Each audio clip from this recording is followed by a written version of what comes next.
Hey everyone, Derek here with a quick news update on Nintendo in general, as we have a translation of the 80th General Shareholders Meeting Q&A from Nintendo. Now this was translated by Robert Sefazan on Twitter, so it might not be entirely accurate. We don't know for sure because we don't have Nintendo's official translation, but this gives us a rough idea of their plans and ideas, and it mostly gets the gist across of what they're trying to say. So let's dive into it, and right off the bat, Nintendo President Furukawa apologized for the lack of Switch stock recently. Nintendo is taking the issue very seriously and has ramped up production. The production, sales, and development operations have all been affected by the pandemic, and because of the pandemic, production of units ceased in February but recovered shortly in March.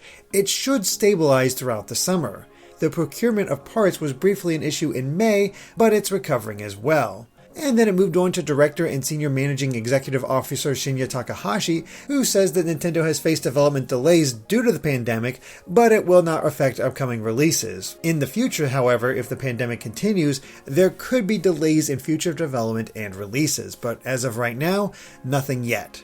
Nintendo also has no plans for large industry events for the time being and won't host its own, so don't expect it at any trade shows if those actually happen. They also talk briefly about Directs since it's been a while since we've had one, and they do admit that they are an especially effective means of conveying new game content, but believe that more effective ways may become available in the future and may consider what the best method is. So it's possible they're trying to rework how Directs are presented or just change the Direct format entirely, which is kind of funny considering so many other companies are following the Direct mindset and doing a lot of things similar to how Nintendo did it for those Directs. So kind of interesting in that respect.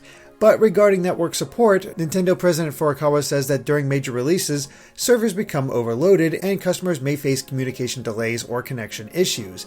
They are constantly updating server forecasts to combat this issue and are taking it very seriously. Finally, they addressed the issue of JoyCon Drift, where Furukawa said, regarding the Joy-Con, we apologize for any trouble caused to our customers. We're continuing to aim to improve our products, but as the Joy-Con is the subject of a class action lawsuit in the United States and this is still a pending issue, we would like to refrain from responding about any specific actions. He also stated that Nintendo is continuing to aim to improve its products. So yeah, a lot of comments on things that have gone wrong recently for Nintendo and how they're trying to address it, but for the most part it seems to just be a bit of house cleaning and letting investors know what their plans are for the future, how they're responding to issues that have happened in the past, and where they're going in the future. So hard to say what this all means for Nintendo in that future, but what do you think about all this? Is the JoyCon Drift issue going to be fixed? Are the production issues no longer a problem, or are we going to expect more delays because of the pandemic staying around?